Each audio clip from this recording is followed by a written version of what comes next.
Hello everyone, स्वागत है आप सभी का कुणाल टेक्निकल जोन में। मेरा नाम है कुणाल और आज हम प्रस्तुत हुए हैं एक नए चैप्टर के साथ जो कि क्लास 11th की मैथ्स का है।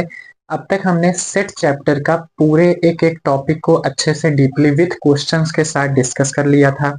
आज हम नया चैप्टर शुरू करने वाले हैं जिसका नाम है ट्रिग्नोमेट्रिक फंक्शन। ठीक है, ये हमारा क्लास 11th की मैथ का चैप्टर 3rd है, ट्रिग्नोमेट्रिक फंक्शन। इसमें हम पढ़ने वाले हैं ट्रिग्नोमेट्री के बारे में, ट्रिग्नोमेट्री से रिलेटेड फार्मूला के बारे में, फंक्शंस के बारे में। तो चलिए शुरू करते हैं आज का ये इंपॉर्टेंट टॉपिक। तो सबसे पहले हमारे पास इस चैप्टर का नाम है ट्रिग्नोमेट्रिक फंक्शन। तो सबसे पहले हमें ये पता होना चाहिए कि ट्रिग्नोमेट्री होता क्या है। सबसे पहले ये वर्ड पता होना चाहिए कि आखिरकार ये ट्रिग्नोमेट्री है क्या। तो ट्रिग्नोमेट्री क्या है? ट्रिग्नोमेट्री मैथमेटिक्स की एक ब्रांच है, एक शाखा है। और इस ब्रांच के अंतर्गत हम किसके बारे में स्टडी करते हैं? इस ब्रांच के अंतर्गत हम किसी भी ट्राइंगल के एंगल या साइड के मेजरमेंट के बारे में हम डिस्कस करते हैं या स्टडी करते हैं। ट्रिग्नोमेट्री जो है, ट्रिग्नोमेट्री मैथमेटिक्स की एक ब्रांच है। किसकी ब्रांच है? मैथमेटिक्स में कई सारी ब्रांचेस होती हैं, जैसे कि coordinate, geometry, statistics, probability, algebra, इस तरह से कई सारी मैथमेटिक्स की ब्रांचेस हैं। और उनमें से एक ब्रांच है ये भी ट्रिग्नोमेट्री। और इसके अंतर्गत हम क्या करते हैं? हम ट्राइंगल के एंगल या साइड्स के मेजरमेंट के बारे में हम स्टडी करते हैं। ठीक है, उससे रिलेटेड स्टडी करते हैं। ट्रिग्नोमेट्री जो वर्ड है वो दो शब्दों से मिलकर के बना है। सबसे पहला है ट्रिग्नो। ट्रिग्नो का मीन्स होता है ट्राइंगल, और मेट्रॉन, मेट्रॉन का मीन्स होता है मेजरमेंट।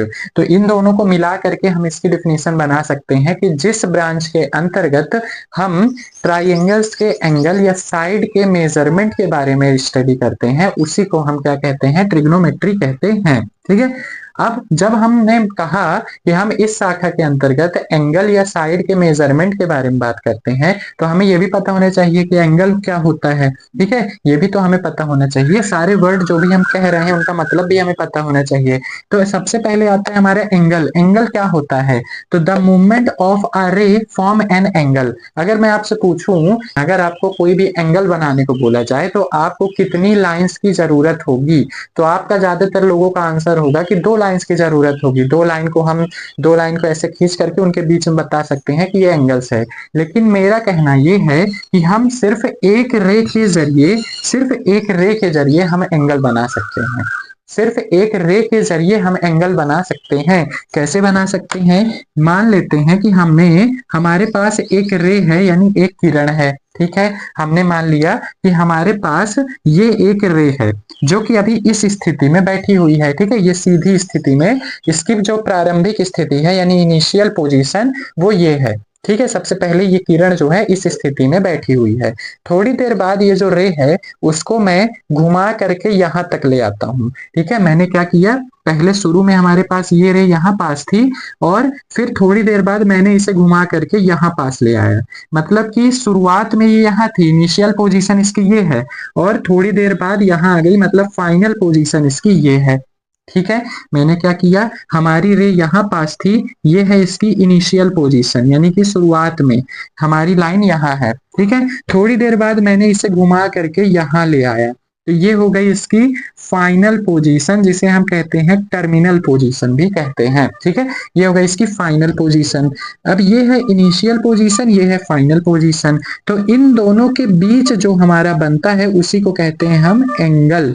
ठीक है, कोई भी रे जब मूव करती है तो उसके इनिशियल पोजीशन और फाइनल पोजीशन के बीच जो भी हमारा मान होता है वो कहलाता है एंगल। ठीक है, एंगल कैसे बनता है? किसी भी रे की इनिशियल और फाइनल पोजीशन के बीच हमारा एंगल बनता है। ठीक है, एक ही रे से बनता है, तो इसे हम कहते हैं एंगल। आई होप आपको ये एंगल का कॉन्सेप्ट समझ में आया होगा।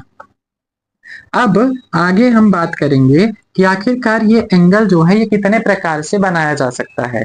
तो मैं अगर कहूं आपसे कि ये हमारी रे है, मैं इसको कितने प्रकार से घुमा करके एंगल बना सकता हूं, तो मैं कहता हूं कि सबसे पहले तो मैं इसे ऐसे ऊपर की ओर घुमा करके मैं एंगल बना सकता हूं। जैसे कि पहले यहाँ थी, मैंने इसको यहाँ तक ले आया तो ये हो गया 45 डिग्री का एंगल, यहाँ तक ले आया तो 90 डिग्री का एंगल, यहाँ तक ले आया तो 180 डिग्री का एंगल, 70 डिग्री का एंगल, और ये बन गया 360 डिग्री का एंगल। मैंने क्या किया? ये रे को पहले इस प्रकार से घुमाया, यानी कि एंटी क्लॉकवाइज डायरेक्शन में, घड़ी की उल्टी दिशा में मैंने इसको रे को घुमाया और एंगल बनाया।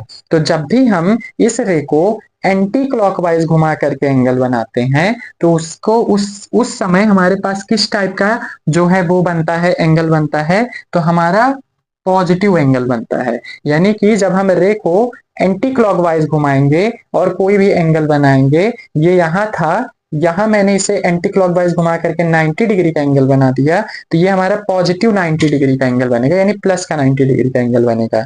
मैंने इसे यहां ला दिया तो यहां से यहां तक का जो एंगल बनेगा वो 180 डिग्री का पॉजिटिव एंगल बनेगा। मैंने इसे यहां ला दिया तो यहां से लेकर के यहां तक जो एंगल बनेगा वो 270 डिग्री का पॉजिटिव एंगल बनेगा।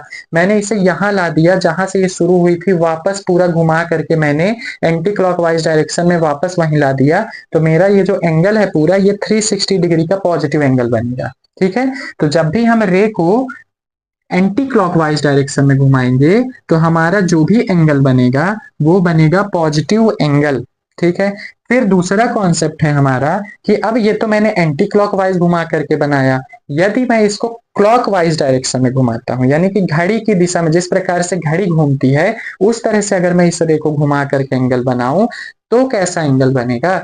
तो अगर मैं इसको, ये हमारी रे है और इसको मैं क्लॉकवाइज डायरेक्शन में घुमा करके 90 डिग्री का एंगल बनाता हूं, तो ये जो 90 डिग्री का एंगल है वो मेरा निगेटिव 90 डिग्री का एंगल बनेगा। ठीक है, और फिर मैंने इसे घुमा करके 180 डिग्री का जो एंगल बनाया वो मेरा निगेटिव 180 डिग्री का एंगल बनेगा। ठीक है, अब तक आप लोगों ने पॉजिटिव एंगल के बारे में सिर्फ पढ़ा होगा। ठीक है, sine 180, sine 0 degree, sine 60 degree, sine 30 degree, ये सारे पॉजिटिव एंगल्स को आपने पढ़ा होगा। लेकिन इस चैप्टर में आपको अब निगेटिव एंगल भी पढ़ना होगा, साइन -30 डिग्री, साइन -60 डिग्री, इस तरह से आपको क्या करना पड़ेगा, निगेटिव एंगल्स भी पढ़ने होंगे।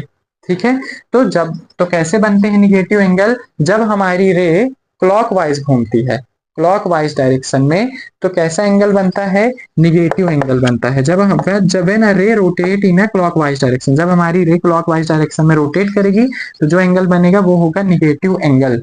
इनिशियल और टर्मिनल लाइन के बीच में जो एंगल बनेगा वो मेरा निगेटिव एंगल बनेगा।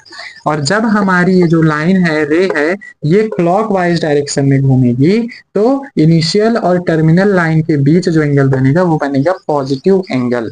ठीक है, इतना कॉन्सेप्ट आपको आ गया समझ में, आई होप आपको आया होगा समझ में। तो ये है हमारा एंगल का कॉन्सेप्ट। तो आज के वीडियो में हमने क्या समझा कि ट्रिग्नोमेट्री क्या होती है, एंगल क्या होते हैं और किस किस नेचर के एंगल बनाए जा सकते हैं, पॉजिटिव एंगल क्या होते हैं, निगेटिव एंगल क्या होते हैं।